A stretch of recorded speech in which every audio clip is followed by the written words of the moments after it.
about our house. We've been here 15 years, and when we first started, looking for a house out in the country, we were like everybody else. We wanted 5 acres, 10 acres, and we were just going to build a house. Well, we looked for property for a really long time, and we found this piece of property, but the big drawback was there was no power to it. And other people that were interested in had checked into the utility to see what it would cost to bring power out here, and it was going to cost about $25,000, because that little road that you drove down, they'd either have to cut all the trees down to put up the power lines, or they'd have to bury it. So it was going to be very expensive. At the time, I happened to work for the state energy office, so I had some connections, some insights. I knew that renewable energy was a possibility for us, so started looking into it. Kind of the initial estimate I had for what it was going to cost to go off grid was a little, let's say, under estimated.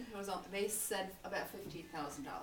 It was the initial cost, and so we said, let's go for it. So we started designing the house, built the house. What was interesting about building the house is that when now a lot of the builders all use power tools. Well, we didn't have any electricity out here for them to use power tools. They started out with their generator. So what we did is we actually installed our solar panels first, set up a bank of batteries for the contractor to use, and they actually built the house using solar electricity. So a lot of them were skeptics. They had never worked with solar or renewable energy before, so they all didn't think it was going to be very reliable, and thought when they would plug in their power tools, there's a real big draw in the beginning when you turn things on, especially motors. So you've got that surge of power that they need to get started, and they didn't think that there was going to be actually enough power to do that. So they were kind of educated along the way to renewables and what it was like. When we design the house, and what I would tell anyone that is interested in renewable energy is the first thing you have to do is make your home as efficient as absolutely possible. So you don't want to use or kind of design your home to use more electricity than you can actually produce. And the most economical approach to this is only installing enough renewable electricity to match what you use. If you build too much, you're going to overproduce, you're going to waste some of it, and it's going to cost you more. If you don't put in enough, like in our case, we have to, we use a backup generator that runs on propane. So if we don't have enough electricity, then we have to pay for propane to actually generate electricity for us. So the key is to really not use that generator and stay within kind of your budget of what you produce every day. So the house has all compact fluorescent light bulbs. We've had to, of course, energy efficient appliances. This refrigerator is actually a special refrigerator. It runs on DC electricity.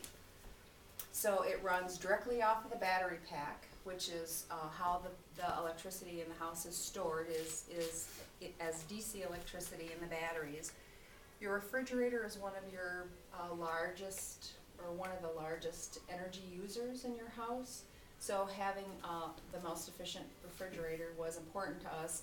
At the time, you couldn't find a lot kind of in the marketplace that, they really hadn't come out with a lot of Energy Star kind of rated models.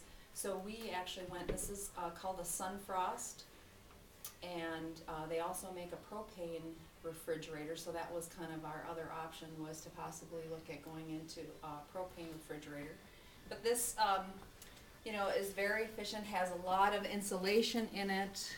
You can kind of see the thickness of the kind of walls between the freezer.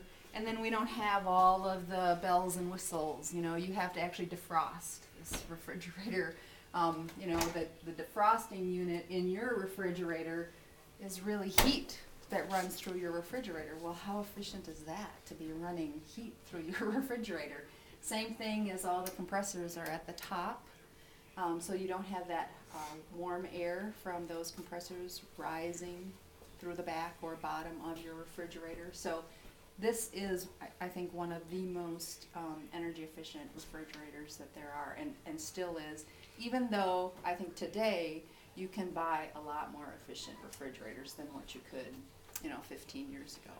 So far, this has been a great unit. We haven't had any problems with it, knock on wood. So that's the original. This is the original, yep. It was Sunfrost. Is that European or is that actually? It's actually out of California. Okay, so it Is where they make it, and you can actually, this was the first black refrigerator that they ever did, because this is just like countertop. So you can get it, red if you wanted it, wood looking, whatever.